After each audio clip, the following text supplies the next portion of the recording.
মুহূর্তে সবচেয়ে গুরুত্বপূর্ণ আপডেট আপনাদের যেটা জানিয়েছি কলকাতা টিভিতে এক্সক্লুসিভলি আপনারা যেটা দেখেছেন যে সিজিও কমপ্লেক্স থেকে একটা এসইউভিতে সন্দীপ ঘোষকে নিয়ে বেরিয়েছেন সিবিআই আধিকারিকরা এবং যেভাবে একজন অভিযুক্তকে বা গ্রেফতার হয়ে যাওয়ার পর ধৃতকে যেভাবে বসানো হয় অর্থাৎ এসইউভির মাঝের সিটের একদম মধ্যখানে সেইভাবেই সন্দীপ ঘোষকে নিয়ে বেরিয়েছেন আধিকারিকরা।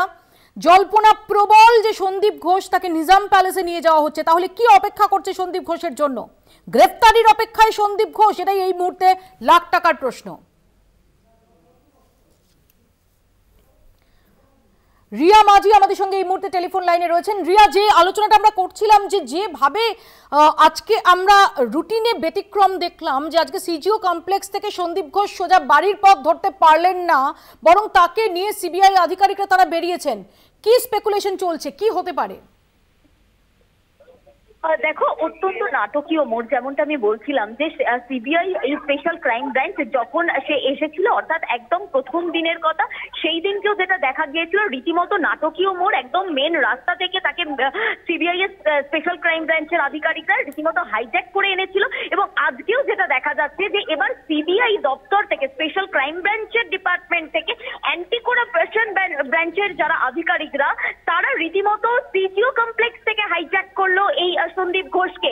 এবং যেটা দেখা যেত যে প্রতিদিন, আজ নিয়ে 15 দিন হয়েছে সন্দীপ ঘোষ তাকে 10টার সময় সে ঢুকছে স্পেশাল ক্রাইম ব্রাঞ্চে এবং তারপরে সে বেরিয়ে যাচ্ছে 10টা, 10:30, কখনো 11টা, একদম অফিসিয়াল টাইম ধরে। কিন্তু এবার যেটা দেখা যাচ্ছে যে আজকে আর নিজের গাড়ি করে বাড়ির পথে নয়, এবার অ্যান্টি করাপশন ব্রাঞ্চের আধিকারিকরা পৌঁছে গেলেন সিজিও কমপ্লেক্সে এবং সেখান থেকে রীতিমতো এই সন্দীপ ঘোষকে হাইজ্যাক করলেন স্পেশাল ক্রাইম ব্রাঞ্চের ডিপার্টমেন্ট থেকে এবং সেখান থেকে পিছন গেট দিয়ে, যাতে মিডিয়ার চোখ এড়ানো যায় সেই জন্য পিছন গেট দিয়ে তাকে বার করা হলো এবং সম্ভবত তাকে নিজামে আনা হচ্ছে এবং নিজামে তাকে জিজ্ঞাসাবাদ করা হবে এবং সেই জিজ্ঞাসাবাদ ম্যারাথন হতে পারে। কারণ আমরা জানি যে অ্যান্টি করাপশন ব্রাঞ্চের আধিকারিকদের হাতে যে তদন্তভার রয়েছে সেটা হচ্ছে আরজি করের যে করাপশন হয়েছে সেই করাপশনের ভার কিন্তু রয়েছে অ্যান্টি করাপশন ব্রাঞ্চের হাতে। রিয়া, তোমার কাছে আবারও ফিরবো। তুমি তার মধ্যে এই কোথায় নিয়ে যাওয়া হচ্ছে, নিজামে নিয়ে যাওয়া হচ্ছে কিনা এবং কি অপেক্ষা করে রয়েছে সন্দীপ ঘোষের জন্য? কারণ জল্পনা প্রবল যে তাহলে কি গ্রেফতারি অপেক্ষা করছে।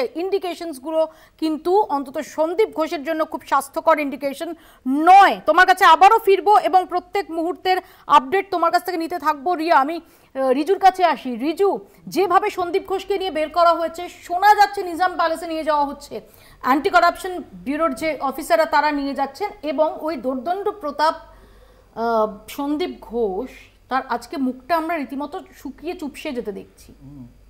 না, আমার তো মনে হলো যে মানে এই সন্দীপ ঘোষ তার বিরুদ্ধে যা যা অভিযোগ আছে তার মধ্যে একটাও যদি সত্যি হয় তো অনেক আগে অ্যারেস্ট হওয়া উচিত ছিল। এক্স্যাক্টলি, গত বছরই অ্যারেস্ট হওয়া উচিত ছিল। আমি চেষ্টা করি, 1 বছর আগে অ্যারেস্ট হওয়া উচিত ছিল সন্দীপ ঘোষের। আমি চেষ্টা করি। আমার কথা হচ্ছে তুমি একদম ঠিক বলেছো, করেনি। নিজাম প্যালেসে নিয়ে যাওয়া হয়েছে।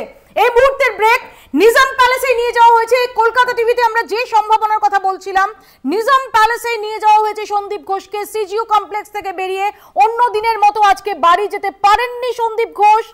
একটি এসইউভিতে একদম ধৃতদের যেভাবে নিয়ে যাওয়া হয়, অভিযুক্তদের যেভাবে নিয়ে যাওয়া হয়, সেরকম ভাবে এসইউভির মাঝের সিটে বসিয়ে দুদিকে দুজন আধিকারিক, অ্যান্টি কারাপশন ব্রাঞ্চের যে আধিকারিকরা তারা তাকে মাঝখানে বসিয়ে নিয়ে গেলেন নিজাম প্যালেসে।